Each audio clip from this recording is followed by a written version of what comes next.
they introduced some new changes, and part of these changes include the changes to my Samsung Galaxy S23 Ultra, because I got this new UI 6.1 update. I don't even remember what the new operating system number is called, but they updated the operating system and now it's changed. So typically when I start my videos, I can just do like this. It'll pick up my hand and it'll start recording. But now it has this countdown and it changed the way the screen looks. So I'm trying to get used to it, trying to get acclimated here. But with that being said, this is roughly, we are almost 4:21 here. And we are going to be doing the 5 p.m. Central Mimosa Monday live stream on Squirrel Tribe 2.0. But I wanted to come out here and share this with you guys on this video today. We're going to call this one Day 1. But we're close to magic hour, basically. And it's kind of hard to tell, but the sun is setting.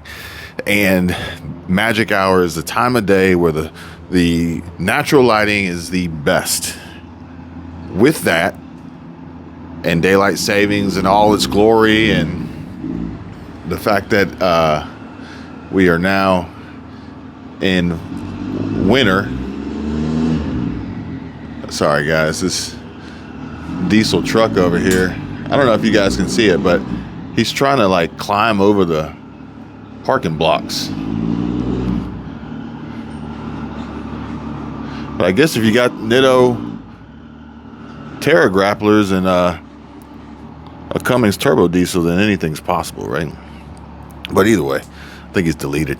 But either way, the magic hour happens a whole lot sooner. So I need to hurry up and get my videos done while I still have natural lighting, which is what I prefer. Granted, I do have some studio lighting, but it's not the same. It's not the same as the natural lighting that we get outside. So a little cool, a little chilly, a little breezy today, but definitely warmer than Atlanta, which I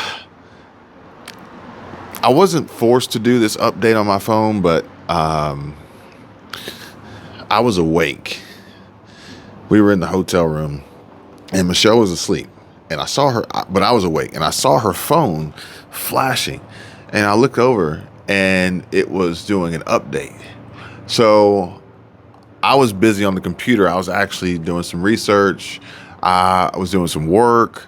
I was working for one of my clients and also editing some content, some videos. And I said, you know what? I'm not using my phone right now. Let me go ahead and knock out this update while I'm not using my phone, because typically what happens is at the most inopportune time, the update will then initiate itself and I won't be able to use my phone for like the next 10, 15, 30 minutes, whatever it may be. And we did have a good time. We had a good time. While we were there, that was the first time we spent the night at Truist Park, or I'm sorry, the Battery at Truist Stadium and at the Omni. Got a clip here if you guys want to check it out. We're about to order food. We're trying to order food? We're about to order food. I want everything on this menu though. That's the problem. We're about to order food, but we were reviewing the numbers and looking at the stats, and it's like when you look at YouTube, it really isn't typically what you think. No. I'm just putting it out there like that.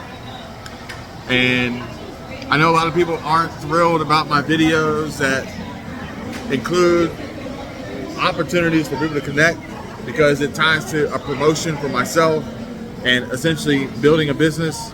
But I'll say this. Everything on this menu is designed in a way to get people's attention.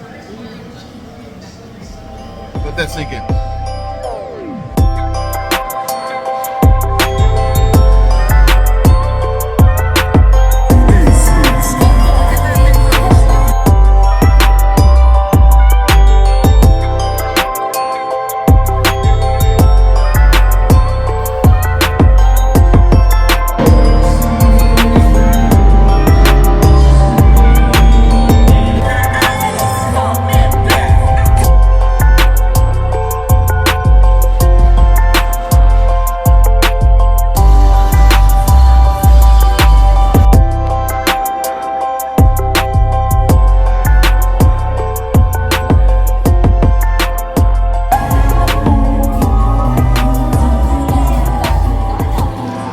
maybe these updates, not just to smartphone operating systems, but literally everything, is for security, theoretically.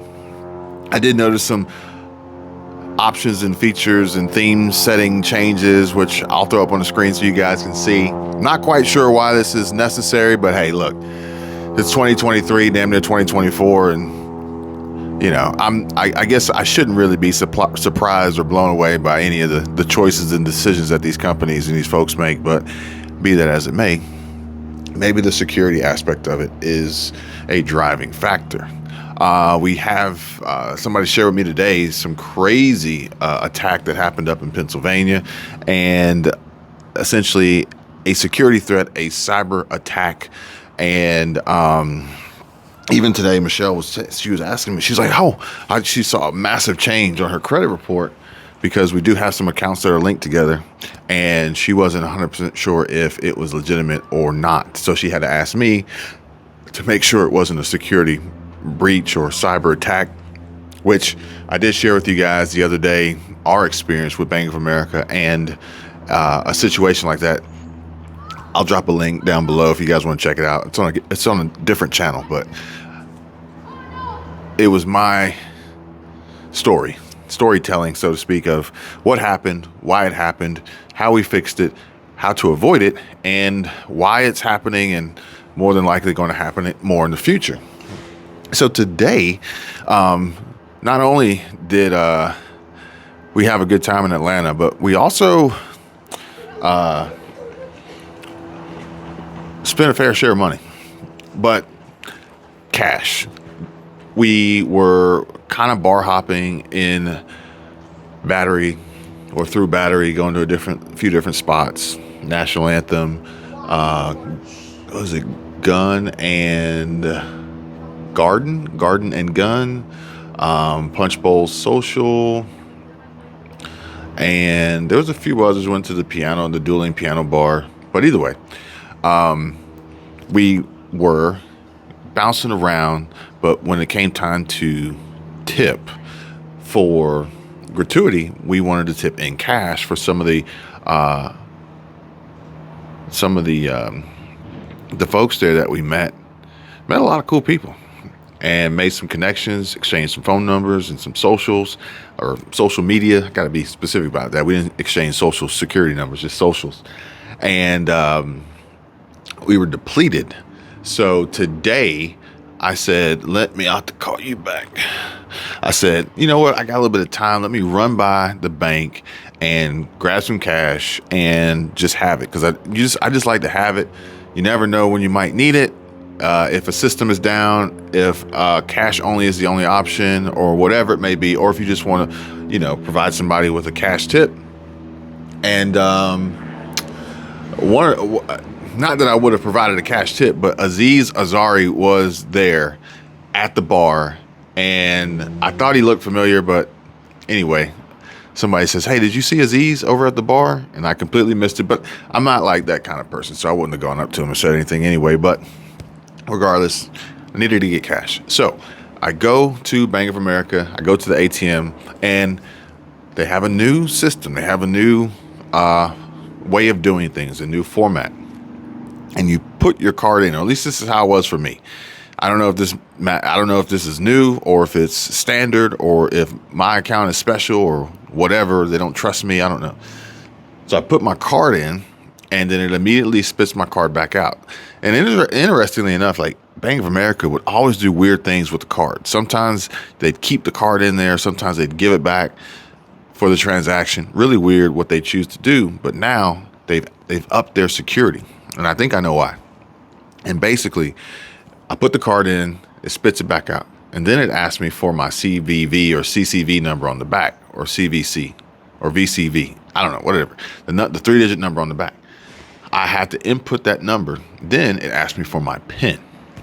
And I think this is adding another layer of security, heightening security, as I mentioned before. And the same will apply for 2024 as it did for 2023, diversity, security, and cash flow. These are going to be the 3 most important things that I'm going to be focusing on, as well as a variety of other things, but those are number 1. Those are like the basic foundational pillars: diversity, security, and cash flow. And we actually had some really, really good experiences of that diversity and cash flow here recently and here lately, on the platform and off the platform. And for those of you who are interested in learning more about starting a YouTube channel, growing a YouTube channel, making money from a YouTube channel, working remotely, making money online, all these different things, then feel free, hit me up, buy me a coffee, let's chat. So I think I know why they're doing this. And I think it's because if folks have the ability, which I've seen some crazy stuff now where people are able to steal cars with a RFID or wireless signal that they hijack with a giant antenna to get these cars to start remotely, thinking that there's keys, and then being able to reprogram their own key. So the level of technology is getting out of hand, especially with these chips and this touchless payment and these Apple cards and these Google Pays and the palm scanning. Like, all this stuff's getting crazy. So Bank of America, you put the card in, spits the card back out. It wants a 3-digit code. You give it a 3-digit code. Then it wants your PIN number. And then you were able to conduct, or at least I was able to complete and finalize my transaction. But I think the reason for it is this: if someone were to be able to clone your card without seeing it, they wouldn't have the 3-digit code. Therefore, if they cloned your card and they walked up to an ATM and they stuck it in there, and by chance happen to have your PIN, if they don't have the 3-digit code, it's worthless. And I think maybe, which I think this is a good thing, because Chase Bank, you guys remember earlier this year, Chase Bank had some issues at ATMs with accounts being wiped clean and drained of all their funds and not doing anything about it. And I feel as though Bank of America is actually taking a proactive step in this to protect the account holders, the customers, and the banks themselves for any potential risk, negative publicity, negative media, or the financial liability or fraud protection that they may be on the hook for. By doing this, it's a little bit of an inconvenience, but it's a little bit of an added bonus protection. Maybe, I guess. But hey, that's what I noticed today. That's what happened to me today. Maybe I'll get Michelle to try hers and see if it does the same for her. And maybe this is just the new system for Bank of America. Now, I will say that the plus side is it's been easier to gain access to getting cash, and the banks haven't been so stringent and so unbelievably tight with getting cash withdrawals from the bank. I remember somebody actually mentioned that the other day on a video, and they said that it might have been because of who they were, but they were speaking of an instance of going inside the bank and talking to a bank teller and having that face-to-face conversation, which I didn't realize until just the other day, that this person, another YouTuber, is actually part of a YouTube family, and his daughter has a YouTube channel as well. So my dad thought it would be a good idea to bring the van to come pick me up for dinner. It's fun, van life. It's great. It's fun until I have to hike up a 3-foot step in a skirt. Very, very interesting how interconnected and tied together everything can and often is, where a lot of YouTubers are in somewhat of a network and do work together, whether it's visually on a collaborative front or on the back end on an analytical or strategic strategy implementation and optimization and SEO standpoint. These are ways that businesses work together to produce successful results no matter what. And that's the other thing I need to tell you guys. I'll save this for another video. But the success of the results isn't necessarily always easily identified from the outside. And you have to really know what's going on behind the scenes to understand, okay, what are the margins? What are the revenues? What are the sales? What are the kickbacks? What are the comps? Like everything that goes into it. What are the rebates? Because it's not just cut and dry. Apples to apples. There's usually typically some sort of variable there that really differentiates and sets one apart from the other. And no matter what, if it's working and it's successful and it's producing a positive result, then more power to you. Again, this is part of the strategy for now, and it has been and moving forward, of diversity, security, and cash flow. And hey, if you guys want to know more, by all means, feel free, hit me up, let me know. And we're going to call it a wrap here. I'm going to go ahead and get ready to do this 5 o'clock live stream. And essentially, this is it for day one. See you on day two.